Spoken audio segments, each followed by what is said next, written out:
சிறப்பாக சிந்தனையாக அற்புதமாக வழிநடத்தி கொண்டிருக்கும் புரட்சி தமிழர் எடப்பாடி அவரை வணங்கி வந்திருக்கும் அனைத்து நண்பர்களுக்கும் தாய்மார்களுக்கும் வணக்கத்தை கூறினேன். பொதுவாக இது அரசியல்லாம் பேசுறது வேணாம், பொதுவாக ஒரு கான்வர்சேஷனை வச்சுக்கலாம், சரியா? ஸோ அரசியல் எதுக்கு பண்றோம்? யார் இருந்தாலும் ஆன்சர் பண்ணலாம். நம்ம அரசியல் எதுக்கு பண்றோமா?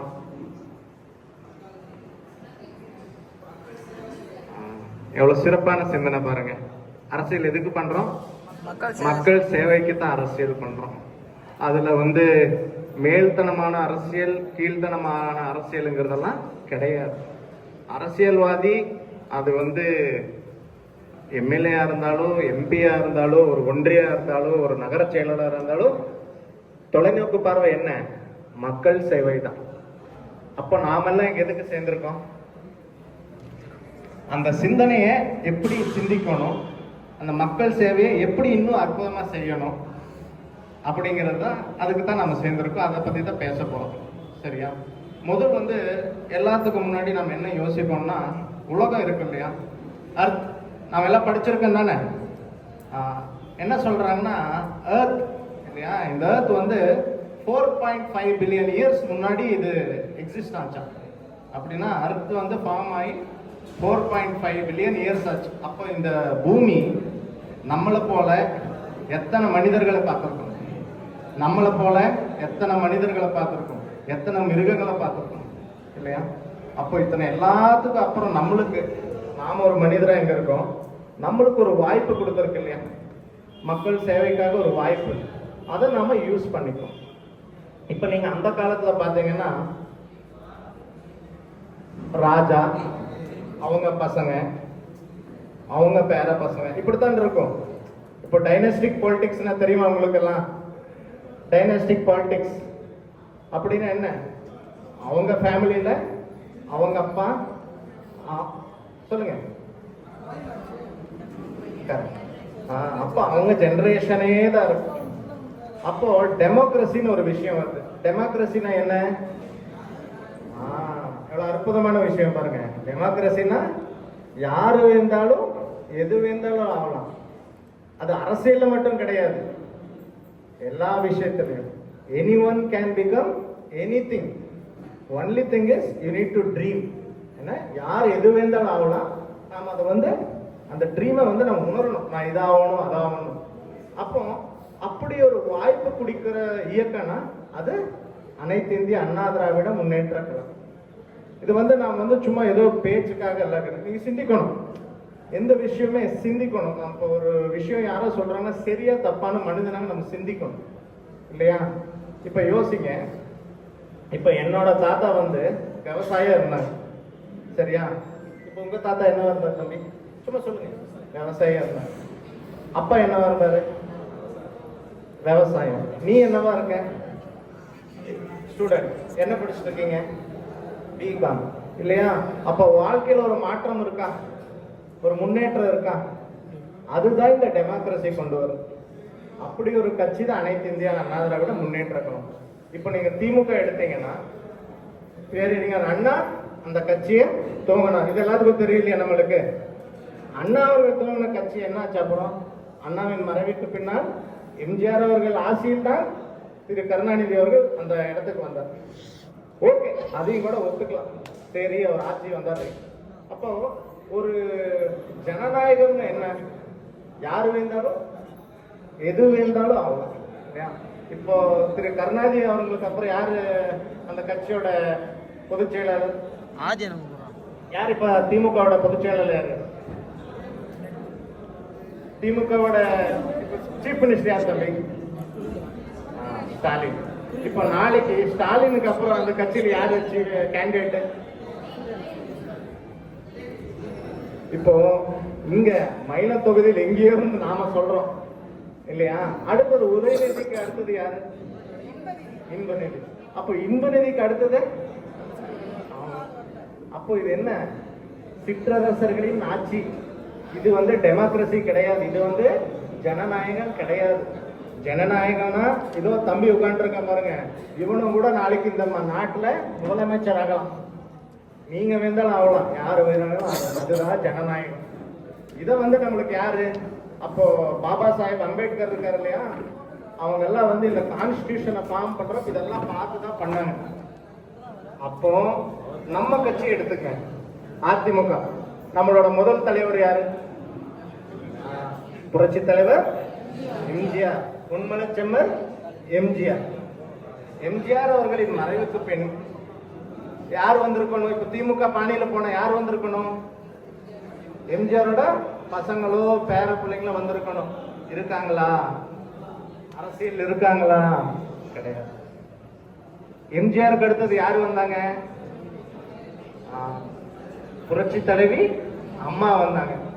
புரட்சி தலைவி அம்மா வந்தாங்க, சிறப்பான ஆட்சி கொடுத்தாங்களா? என்னென்ன திட்டம் அப்புறம் பேசிக்கலாம். நம்ம சும்மா இது ஓவரால் கான்வர்சேஷன், அரசியல் எல்லாம் இல்ல. உங்களுக்கு என்ன தோணுதோ சொல்லலாம். புரட்சி தலைவி அம்மா வந்தாங்க. அம்மா மறைவுக்கு கட்சியில அம்மாவோட ஃபேமிலியில யாராச்சும் இருக்காங்களா? இப்ப கட்சிக்குள்ள யாராச்சும் இருக்காங்களா?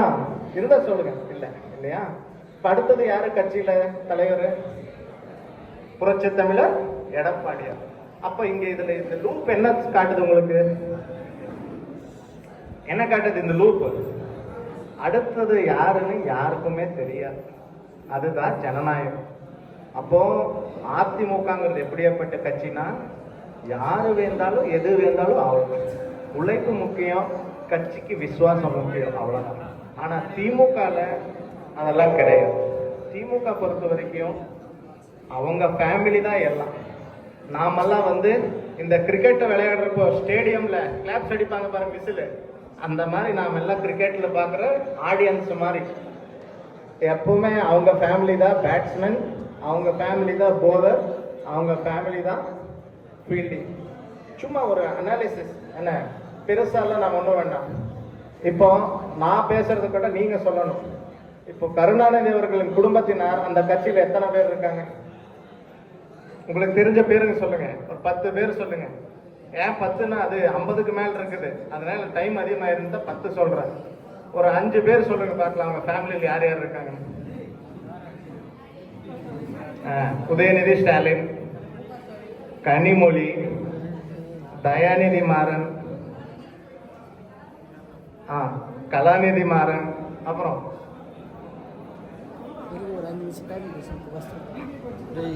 காவ்யா, அப்புறம் அழகிரி,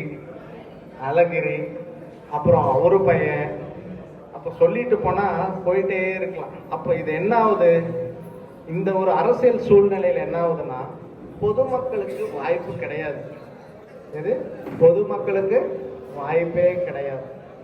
எதனால நாம அதிமுக மாதிரி கட்சியை விட்டு கொடுக்க கூடாதுன்னா, அதுதான் ஒரு ரீசன். இந்த கட்சி புரட்சி தலைவர் இருக்கும் போதும் சரி, இப்போ இருக்கும் போதும் சரி நண்பர்களே, மக்களுக்காக, மக்கள் சேவைக்காக உருவாக்கப்பட்ட கட்சி. அதனால இந்த மாதிரி இயக்கத்தை நாமெல்லாம் சேர்ந்து என்ன பண்ணணும்? அந்த கட்சிக்கு பலத்தை சேர்க்கணும், அந்த கட்சியை வெற்றி பெற வைக்கணும். எதுக்கு அரசியல் செய்யணும்? மக்கள் சேவைக்கு. இப்போ நீங்க கேட்கலாம், என்ன அப்படின்னா நாங்க சும்மாவே மக்கள் சேவை செஞ்சுட்டு போறோமே. இப்ப ரோடு நாம போட முடியுமா? நாம எல்லாம் ஃபண்ட் பண்ண இப்ப ரோடு போட முடியுமா? போட முடியாது. அதுக்கு தான் அரசியல் இயக்கங்களை ஜெயிக்க வைக்கணும். நீங்க அப்படி ஜெயிக்க வச்சாதான் அந்த இயக்கத்துல போய் வேலை செஞ்சு நம்ம ரோடு போட வைக்கிறோம். அதுக்கு வேணுமா நிதி? வேணுமா இல்லையா? நம்ம கிட்ட இந்த நிதியோ உதயநிதி இருக்குதா? கிடையாது. நம்ம கிட்ட இருக்கிறது என்ன? மக்கள் செல்வாக்கு தான். அந்த மக்கள் செல்வாக்கை பயன்படுத்தி நாம் எல்லாம் ஒன்றா சேர்ந்து இயக்கத்தை பலப்படுத்தி வெற்றி பெற வைக்கணும். இப்போ கொஞ்ச நாளைக்கு முன்னாடி கள்ளக்குறிச்சி ஞாபகம் இருக்கா?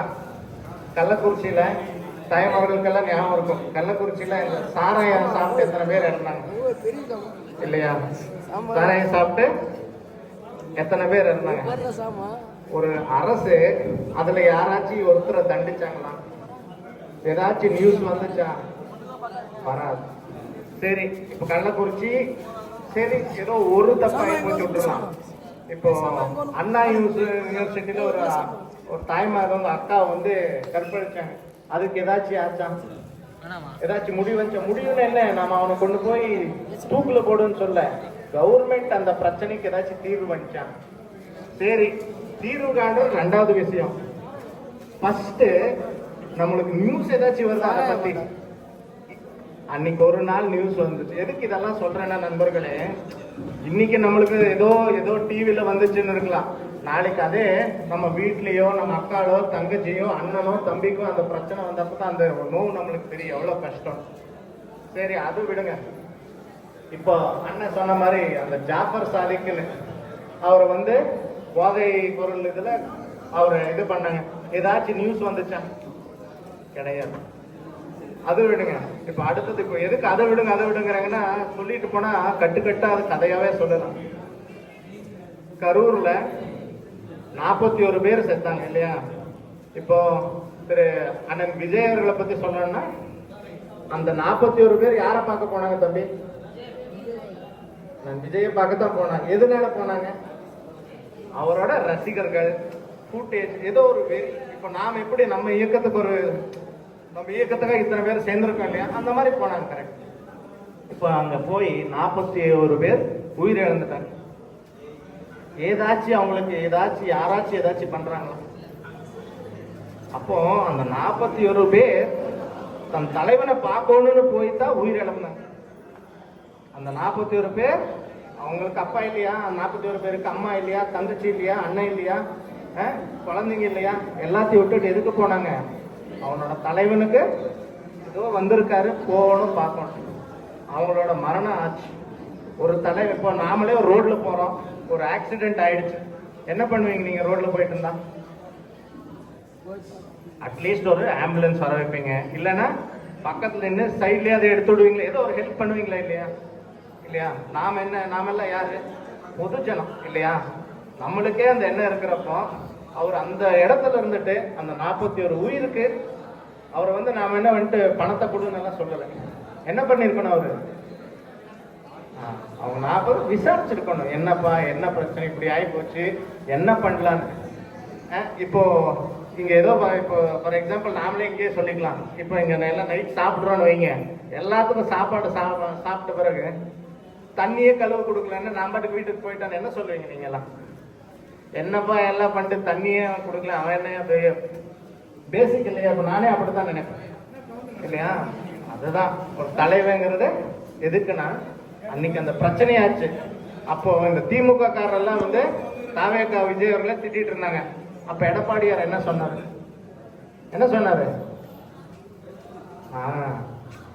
ஏதோ தெரியாம ஆயிப்போச்சு என்ன, அதனால அதிமுக எப்படியாப்பட்ட கட்சிங்கிறதுக்கு அது ஒரு உதாரணம். நாம வந்து ஒருத்தரோட இழப்பையோ ஒருத்தரோட சாவையோ வந்து பெருசுபடுத்தணும் என்ன. இதை வந்து நம்ம இன்னும் பின்னாடி ஆட்சியில போனா, இதே நம்ம அதிமுக ஆட்சியில் இருக்கிறப்ப இந்த திமுக காரரு ஒரு சின்ன விஷயத்தை எவ்வளவு பெருசு பண்ணுவாங்கன்னு தெரியல. இப்போ இந்த நீட் எக்ஸாம், நீட் தெரியுமா உங்களுக்கு? நீட் எக்ஸாம் நடக்குது. இவங்க என்ன சொன்னாங்க? இவங்க ஆட்சியில் இருக்கிறப்போ நீட்டை ரத்து பண்ணாங்களா? அப்ப என்னன்னா திமுக வந்து எப்படின்னா, அவங்க ஆட்சி அதிகாரத்துக்கு வரோம்னா எத்தனை இருந்தாலும் பொய் சொல்லுவாங்க. பொய்ன்னு கிடையாது. இப்போ ரோட்ல போயிட்டு நீங்க வந்து திமுக காரர்கிட்ட, அண்ணன் நாளைக்கு மயிலத்துக்கு ஒரு ஹெலிபேடோ ஒரு ஏரோப்ளைன் வந்து நிக்கிற மாதிரி பண்ணா, தம்பி அடுத்த ஆட்சி வந்தா நீ ரைட் பண்ணிடலான்றோம். அண்ணன் மயிலத்துக்கு ஷிப் வரணும்னா, நம்ம ஆட்சி வந்தோடனே அடுத்தது பண்ணிடலாமா? அப்படி பொய்யான விஷயங்களை சொல்லி ஜெயிக்கிறோம் தான் திமுக பாரு. ஆனா அதிமுக வந்து அப்படி கிடையாது. எதை நாம நிறைவேற்றுவோமோ அதை மட்டும்தான். என்ன ஐயா எடப்பாடியார் 2026 தேர்தல் அறிக்கை பாத்தீங்களா? யாராச்சும் படிச்சீங்களா? எல்லாம் பார்த்துருக்கீங்களா? தேர்தல் அறிக்கை ஐயா விட்டுருக்காரு. அப்போ அதுல என்னன்னா ஒரு சிம்பிள், நம்ம வந்து நம்ம காம்ப்ளெக்ஸா போய் உங்களுக்கு எல்லாம் நான் சொல்லலை. ஏன்னா ஆனளவு நீங்கெல்லாம் மாணவ செல்வங்கள், உங்களுக்கு எல்லாம் ஆல்ரெடி